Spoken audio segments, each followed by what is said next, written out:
Reels वाली बहू। प्रज्ञा को रील्स बनाने का बड़ा ही क्रेज है और वो दिन भर रील्स बनाती रहती है। खाते पीते घूमते फिरते घर में कॉलेज में रील्स बनाने के कारण प्रज्ञा पूरे कॉलेज में हाईलाइटेड है। जहां उसकी रील्स सभी को पसंद आते हैं, वहीं मनीषा चिंता में डूबी रहती है। एक रोज जब खाते हुए प्रज्ञा रील्स बना रही होती है, तब मनीषा कहती है, एक मिनट भी चैन नहीं है इस लड़की को। ये नहीं कि खाना तो आराम से खा ले, लेकिन नहीं, अरे थोड़ी देर रील्स नहीं बनाओगी तो आसमान नहीं टूट पड़ेगा। अरे मम्मी, इसी को तो कहते हैं डिटर्मिनेशन। तुम नहीं समझोगी ये सब। भगवान, इस लड़की को सद्बुद्धि दे। जब देखो तब टेढ़ा बाका मुंह बनाती रहती है। मनीषा की बात का प्रज्ञा पर जरा भी असर नहीं होता और वो खाते खाते रील्स बनाती रहती है। दिन बीतने लगते हैं और देखते देखते प्रज्ञा का कॉलेज भी खत्म हो जाता है। आए दिन कोई ना कोई मनीषा को प्रज्ञा की शादी करवाने का सुझाव दे जाता है। सब ठीक ही कहते हैं, प्रज्ञा की शादी कर देनी चाहिए। अपने घर के काम काज में व्यस्त हो जाएगी तो खुद ही ये रील्स और नाच गाना बंद हो जाएगा। मनीषा और प्रेम प्रज्ञा के लिए एक अच्छा लड़का ढूंढने लगते हैं और तभी विकी का रिश्ता प्रज्ञा के लिए आता है, जिसने प्रज्ञा को उसकी रील्स देखकर पसंद कर लिया था। अगले दिन विकी अपने माता पिता के साथ प्रज्ञा के घर पहुंच जाता है और प्रज्ञा साड़ी पहने हाथों में चाय की ट्रे लिए उनके सामने आती है। जब विकी को पसंद है तो हमें भी बहू पसंद है। बहन जी, आप बारात की तैयारी कीजिए। एक बार लड़का लड़की अकेले में बात कर ले तो अच्छा रहेगा। हाँ हाँ, क्यों नहीं। मनीषा विकी को प्रज्ञा के कमरे में भेजती है, जहां प्रज्ञा पहले से ही रील्स बना रही होती है। तभी विकी कहता है, आ गए आपके साजन जी। हमारे साथ ये रील्स कंप्लीट करती तो और भी अच्छा रहता। अच्छा जी, अब आ ही गए हैं तो बना ही लेती हूँ आपके साथ। दोनों मिलकर रील्स बनाते हैं। जब वी मीट और तुरंत पोस्ट भी कर देते हैं। फिर विकी कहता है, जब आप साड़ी में चाय लेकर आए तब मुझे लगा कि कहीं मैं गलत घर में तो नहीं आ गया। अब सही है। दोनों की शादी पक्की हो जाती है और शादी के दिन भी प्रज्ञा रील्स बनाने से चूकती नहीं। यहाँ तक कि बारात के समय भी नाचते हुए रील्स बनाती है। सभी लोग प्रज्ञा की तारीफ के पुल बांध देते हैं और प्रज्ञा नाचती गाती अपने ससुराल चली जाती है। सब कुछ अच्छा चल रहा होता है। प्रज्ञा यहाँ भी दिन भर हर चीज की रील्स बनाती रहती है। लेकिन कुछ दिनों के बाद जब सुनीता कहती है, बहू, ये रील्स के साथ साथ कुछ काम भी कर लिया करो। वैसे तुझे और क्या क्या बनाना आता है? मम्मी जी, वैसे तो सब कहते हैं कि मैं सब कुछ अच्छा बनाती हूँ, लेकिन मुझे लगता है कि मैं मैगी अच्छा बना लेती हूँ। हाँ, कॉफी भी अच्छा बना लेती हूँ और मुंह तो सबसे अच्छा बना लेती हूँ। हैं? अच्छा अच्छा। सुनीता अपना माथा पकड़ लेती है और कहती है, बहू, कुछ खाना बनाना भी सीख लेती। मम्मी जी, मैं लंबी प्लानिंग कर रही हूँ। जल्दी ही मैं इतनी फेमस हो जाऊंगी कि मुझे पैसे मिलने लगेंगे। हम दोनों सास बहू राज करेंगे, राज।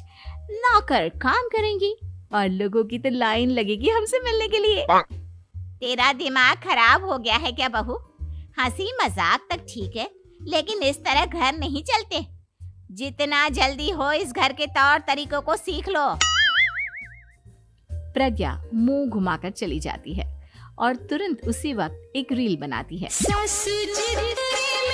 ये देख सुनीता का गुस्सा 7वें आसमान पर चला जाता है और विकी के घर आती ही सुनीता उसे सब कुछ बताती है।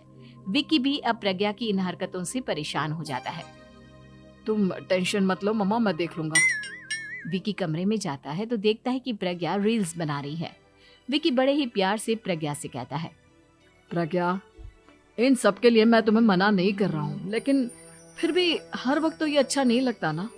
समझने की कोशिश करो, मुझे भी तुम्हारा थोड़ा वक्त चाहिए। मैं जब ऑफिस से आता हूँ तो मुझे समय देने की जगह इसी में लगी रहती है। तुम ज्यादा ही सोच रहे हो। तुम भी मेरे साथ रील्स बनाओ ना, तुम्हें भी बहुत अच्छा लगेगा। तुम्हें इज्जत से कोई बात समझ में नहीं आती क्या? दिमाग खराब हो गया है तुम्हारा इस चकाचौंध से। अगर तुमने अपना रवैया नहीं बदला तो मैं तुमसे दूर चला जाऊंगा। तुम ही रिश्ता लेकर आए थे, मुझे लड़कों की कमी नहीं थी और ना आज है। विकी दरवाजा पटक कर चला जाता है। धीरे धीरे विकी प्रज्ञा से दूर होता जाता है। एक रोज मनीषा प्रज्ञा के ससुराल उससे मिलने जाती है। तब सुनीता उससे कहती है, बहन जी, अब आई हैं तो कुछ दिन यहाँ रहकर जाइएगा, आप ही का घर है। हाँ मम्मी, बहुत दिन हो गए तुम्हारे साथ एक भी रील नहीं बनाई मैंने। प्रज्ञा तुरंत अपने फोन में रील्स ऑन कर लेती है। ये सब मुझसे नहीं होता। तेरा ये भूत अभी तक नहीं उतरा क्या? बहन जी, आप कुछ कहती नहीं क्या इसे? जब आप ही कुछ नहीं कर पाई तो मैं कर ही क्या सकती हूँ। सास तो वैसी ही बदनाम है। शाम को घर की लाइट चली जाती है और मनीषा प्रज्ञा से कहती है, मेरे घुटनों में बहुत दर्द हो रहा है, तू लाइट का कुछ इंतजाम करना बेटा। अच्छा, कैंडल जला देती हूँ मम्मा। प्रज्ञा गाते हुए कैंडल जलाती है और खिड़की के पर्दे के पास रख देती है। मनीषा, जिसे बहुत दर्द हो रहा है, वो सो जाती है और प्रज्ञा हमेशा की तरह अपने रील्स में लग जाती है। उधर कैंडल की वजह से पर्दा आग पकड़ लेता है और मनीषा के कमरे में आग लग जाती है। बचाओ, कोई है, बचाओ। सभी भागते हैं और विकी कमरे की आग बुझाने में लग जाता है, लेकिन तब तक मनीषा आधी जल चुकी थी। मनीषा की हालत देख प्रज्ञा रोने लगती है। विकी मनीषा को तुरंत हॉस्पिटल ले जाता है और उसे एडमिट कराता है। विकी प्रज्ञा से कहता है, देख लिया ना, तुम्हारे इस नाच गाने की वजह से आज तुम्हारी माँ की जान जाते जाते रह गई। अब पता नहीं तुम और क्या चाहती हो। उधर डॉक्टर कहते हैं, इनकी हालत बहुत नाजुक है, आधे से ज्यादा जल चुकी है। प्रज्ञा रोती हुई मंदिर में जाती है और भगवान के आगे जाकर कहती है, भगवान, मेरी माँ को ठीक कर दो।